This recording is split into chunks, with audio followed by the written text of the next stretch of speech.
Hi, my name is Boston, and today I want to cover a topic, the judgment of taste by Immanuel Kant. So let's go. So what is the judgment of taste? Kant isolated two fundamental, necessary conditions for judgment to be a judgment of taste: subjectivity and universality. Other conditions may also contribute to what is to be a judgment of taste, but they are consequential on or predicated on the two fundamental conditions. In this respect, Kant followed the lead of Hume and other writers in the British sentimentalist tradition. The first necessary condition of a judgment of taste is that it is essentially subjective. What this means is that the judgment of taste is based on a feeling of pleasure or displeasure. It is this that distinguishes a judgment of taste from an empirical judgment. Central examples of judgments of taste are judgments of beauty and ugliness. However, it's not obvious what to make of the subjectivity of the judgment of taste. We need an account of the nature of the pleasure on which judgments of beauty are based.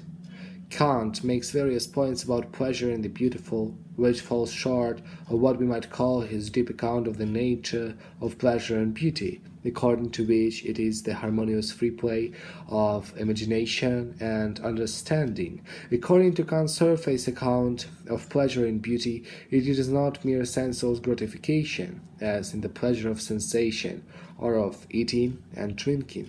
Unlike such pleasures, pleasures in beauty is occasioned by the perceptual representation of a thing. This is all important as far as it goes, but is all negative. We know to know what pleasure in beauty is, as well as what it isn't. What can be said of a more positive nature? In order to see what is special about pleasure and beauty, we must shift the focus back to consider what is special about the judgment of taste. For Kant, the judgment of taste claims universal validity, which he describes as follows.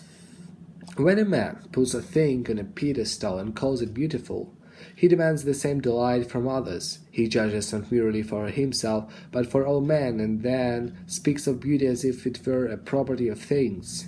Thus he says that the thing is beautiful, and is not, as he counts on the others agreeing with him in his judgment of liking owing to his having found them in such agreement on a number of occasions, but he demands this agreement of them. He blames them if they judge differently and denies them the taste which he still requires of them as something they ought to have, and to this extent is not open to men to say, "Every one has his own taste." This would be equivalent to saying that there is no such thing as taste, so no aesthetic judgment capable of making a rightful claim upon the essence of all men. Kant's ideas is that in a judgment of taste we demand or require agreement from others in a way we do not in our judgments about the niceness of Camry wine, which is just a question of individual preference. In matters of taste and beauty we think that others ought to share our judgment. That's why we blame them if they don't. It is because the judgment of taste has such an aspiration to universal validity that it seems as if beauty were a property of things. The more primitive expression of this normativity is this: some are correct, others incorrect, or perhaps even more cautiously, some judgments are better than others. We do not think that something is beautiful merely to me, in the way that we might say that some things just happen to give me sensuous pleasure. Of course, we might well say a thing X is beautiful, because we wish to express uncertainty, but where we judge confidently, we think of our judgment as being correct. Before we move on, it may be worth saying about relativism, according to which no judgments of taste are really better than others. It is common for people to say there is no right and wrong about matters of taste. Or people will express the same thought by saying that beauty is relative to individual judgment, or even that it is socially relative. Such relativism about value of all sorts is part of the zeitgeist of a certain recent Western cultural tradition. It is part of the intellectual air in certain quarters, and in particular, many intellectuals have expressed a dislike of the idea that judgments of taste really have any normative claim, as if that would be uncouth or oppressive. However, if you are describing a thought as it is now how something is thought to be, then it's important that philosophers should be persistent and insist, in the face of the zeitgeist, that normativity is a necessary condition of the judgments of taste.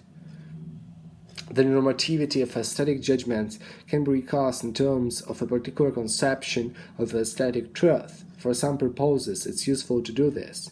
It might be thought that deploying the idea of aesthetic truth commits one on the existence of an aesthetic reality. But this vary springs from the assumption that a strong correspondence conception of truth is all there ever is to truth in an area where we might employ the notion. In many areas, scientific and psychological thought, for example, a strong correspondence conception of truth is likely to be in question. That's all for now. Thank you for your attention. Subscribe and see you in the next video. Goodbye.